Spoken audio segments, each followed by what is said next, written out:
Married women property act అంటే ఏంటి? ఈ married women property act only for married men కి మాత్రమే వర్తిస్తుంది. ఫర్ ఎగ్జాంపుల్ నాకు పెళ్ళవలే, దీని గురించి నాకు సంబంధమే లేదు. సో నేను పెళ్ళైన తర్వాత టర్మ్ ప్లాన్ తీసుకుంటున్నాను అనుకో, ఈ యాక్ట్ కి మనం టిక్ పెడితే అప్లికేషన్ ఫామ్ లో ఒక అడ్వాంటేజ్ ఉంది. ఫ్యూచర్ లో మనకి రిస్క్ అయితే ఈ డబ్బుని బ్యాంకు కావచ్చు, కోర్టు కావచ్చు, ఎవరికి టచ్ చేసే రైటు ఉండదు. మన డబ్బు డైరెక్ట్ గా వైఫ్ కి వెళ్తుంది. ఎగ్జాంపుల్ గా 2 కోట్ల టర్మ్ ప్లాన్ XYZ అనే పర్సన్ తీసుకున్నాడు. తీసుకున్న 3 ఇయర్స్ కి రిస్క్ అయింది, చనిపోయాడు. చనిపోయే టైం కి హోమ్ లోను, కార్ లోను, ఇంకొన్ని లోన్స్ ఒకే బ్యాంక్ లో తీసుకున్నాడు. అతని పేరు మీద 1,50,00,000 బాకీ ఉంది. ఇదే టైంలో అతనికి రిస్క్ అయింది, 2 కోట్ల టర్మ్ ప్లాన్ ఉందని చెప్పి బ్యాంకుకి తెలిసిందనుకో, వచ్చి ఉమెన్ కి వేయొద్దు, అంటే వాళ్ళ వైఫ్ కి వేయొద్దు, అతను మాకు బాకీ ఉన్నాడు, ఎలా ఇస్తారు మీరు? సో 2 కోట్ల టర్మ్ ప్లాన్ కదా, 1,50,00,000 మాకు ఇచ్చండి, మా అప్పు తీర్చేసుకుంటాం అని చెప్పి తీసేసుకుంటుంది. సో వాళ్ళకి కావాల్సిన డబ్బు వాళ్ళు తీసేసుకుంటారు. తీసేసుకుని ఎంతైతే మిగిలిందో అదే వైఫ్ బ్యాంక్ అకౌంట్ కి వెళ్తుంది. ఎందుకు? అతను టిక్ పెట్టుకోలే. అవును.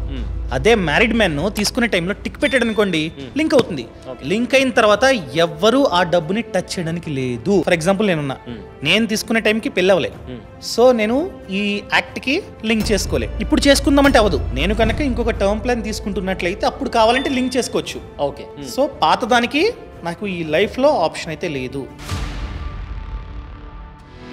బాస్ వాలా, బీ ద బాస్.